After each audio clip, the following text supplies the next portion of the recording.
রাধে রাধে বন্ধুরা, আজকে আমি সিলভার কাপ মাছ দিয়ে কাঁচকলার ঝোল রান্না করে দেখাবো। তোমরা দেখতে থাকো কিভাবে আমি বানাই। খুব টেস্টি হয়, বিশ্বাস করো। এইভাবে যদি তোমরা করো তাহলে খুব ভালো টেস্টি হবে, তুমি সবার মন জয় করতে পারবে।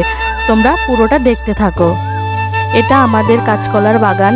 এখানে পাকা কলা আছে, কাঁচকলা আছে, সব রকমের কলাই আছে, প্রচুর কলা আছে আমাদের। তো আমি এখান থেকে কয়েকটি কলা তুলে নেব। এই যে তোমরা দেখতে পাচ্ছ, এটা হচ্ছে কাঁচকলার গাছ। তো আমরা অনেকটা খেয়ে নিয়েছি, আরও কিছু আছে। তো এটা দিয়েই আমরা আজকে করব কাঁচকলা দিয়ে সিলভার কাপ মাছের ঝোল। শুধু কাঁচকলা, তার মধ্যে কিন্তু কোনো রকম আলু থাকবে না, এবং অল্প তেলে, একদম অল্প তেলে করে দেখাবো।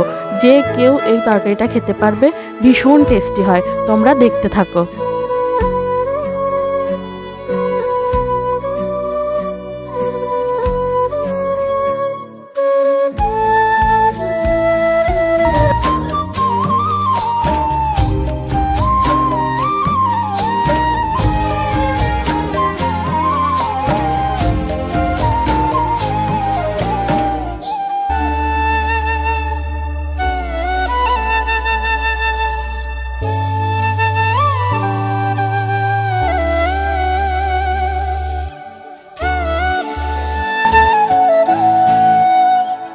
গাছ থেকে তুলে আনা কাঁচকলাগুলোকে এবার আমি বটি দিয়ে কেটে নেব। কাঁচকলার এই যে খোসাগুলো, এগুলোকে ছাড়িয়ে নেব, আর এইভাবে আমি কেটে নেব। তোমরা দেখতে থাকো।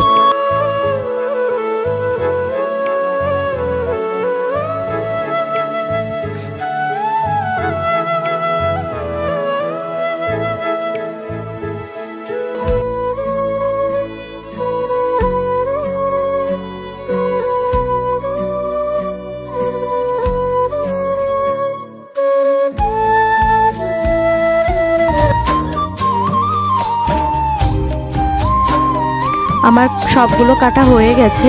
এবার যে কাঁচকলার যে খোসাগুলো ছিল, সেগুলো আমি এই ছাগলগুলোকে দিয়ে দিলাম।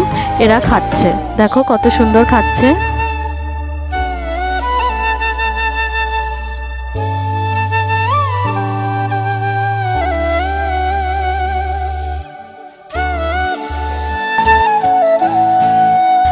এরপর আমি কয়েকটা ভেন্ডি তুলে নিলাম। এগুলো আমাদেরই গাছ। ভেন্ডির গাছগুলো খুব একটা ভালো হয়নি, তবুও যা হয়েছে আমাদের খাওয়ার কাজটা চলে যায়। তো আমি কয়েকটা ভেন্ডি তুলে নিচ্ছি, এগুলো সেদ্ধ করে খাবো বলে।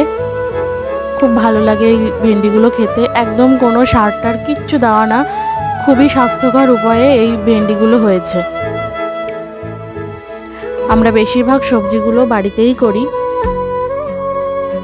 দেখো, ব্যাস এগুলোই আজকের মতো তুলেছি, এগুলোই সেদ্ধ করে খাওয়া হবে।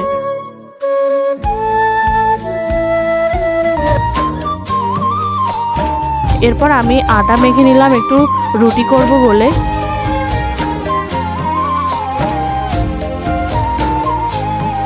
দেখো, আমাদের বিড়ালটা একদম চুপি করে বসে আছে, একদম চুপচাপ বসে আছে, কারণ আজকে মাছ হবে বাড়িতেও, বুঝতেই পেরেছে। আজকে এই সিলভার কাপ মাছেরই ঝোল রান্না করব। প্রথমেই নুন দিয়ে দিলাম, এরপর দিয়ে দেব হলুদ। নুন আর হলুদ দুটোকে খুব ভালোভাবে মাখিয়ে রাখবো ভাজার জন্য।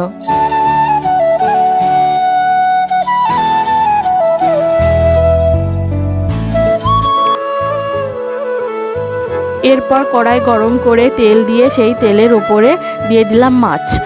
আমি একদম কম তেল ইউজ করছি, তোমরা চাইলে একটু বেশি করতে পারো। আমি একেবারে তেল কম খাই, সেই জন্য তেলটা আমি কমই দিই।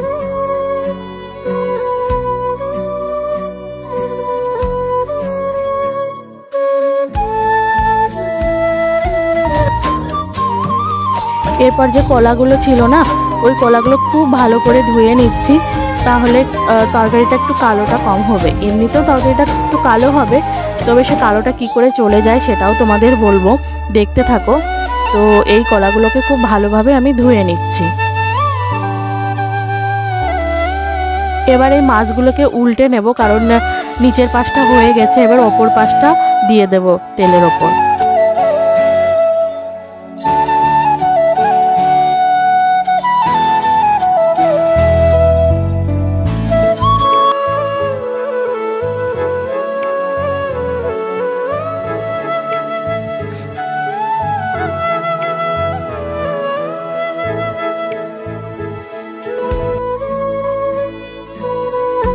দেখো মাছগুলো ভাজা হয়ে গেছে, এবার আমি এক এক করে মাছগুলোকে তুলে নেব।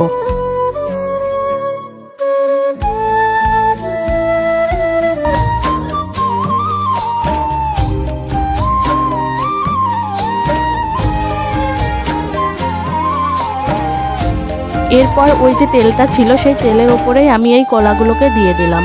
আমি কিন্তু এখানে অতিরিক্ত করে তেল ব্যবহার করছি না, মাছ ভাজার যে তেলটা বেঁচে ছিল সেটাই আমি দিয়ে দিলাম। তারপর চিড়ে রাখা লঙ্কাগুলোকেও দিয়ে দিলাম। যে লাল লাল লঙ্কাগুলো দেখতে পাচ্ছ ওগুলো কাঁচা লঙ্কাই লাল হয়ে গেছে।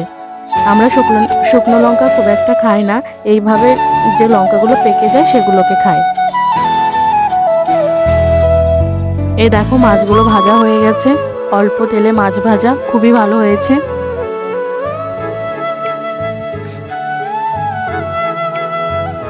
এরপর একটু দিয়ে দিলাম নুন, তারপর দিয়ে দিলাম একটু হলুদ। এরপর যে জলটা দেব সেই জলটা গরম হতে হবে। গরম জল দিলে খুব ভালো হয়, তোমরা ঠান্ডা জল কম ব্যবহার করবে, গরম জলটা দেওয়ার চেষ্টা করবে।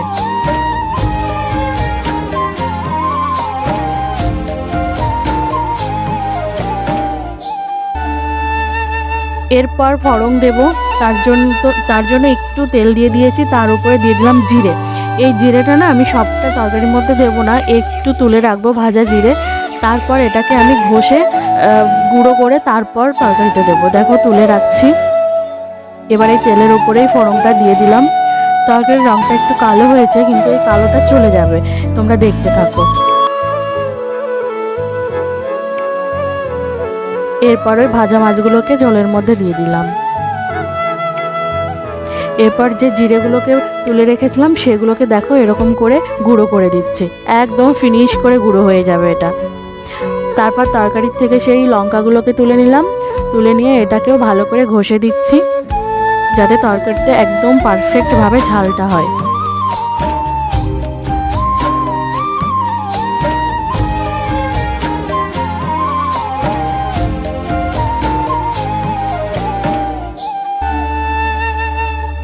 এরপর ওই কলা একটুখানি তুলে নিলাম, নিয়ে এরকম করে ম্যাশ করে দিচ্ছি যাতে তরকারির যে ঝোলটা সেই ঝোলটা একটু গাঢ় গাঢ় হয়।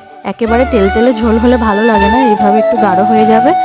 দেখো এইবার দেখবে তরকারির কালারটা একদম ম্যাজিকের মতো চেঞ্জ হয়ে যাবে। কেন বলো তো? কারণ এর মধ্যে একটু হলুদ দেওয়া হয়েছে, ওই জন্য।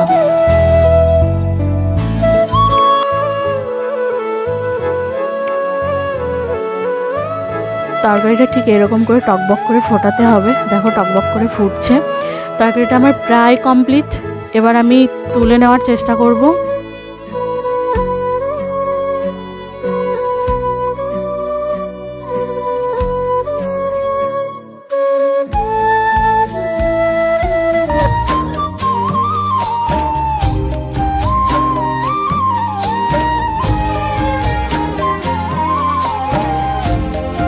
তরকারিটা আমার হয়ে গেছে, এবার আমি নামিয়ে নেব এই বড় গামলাতে।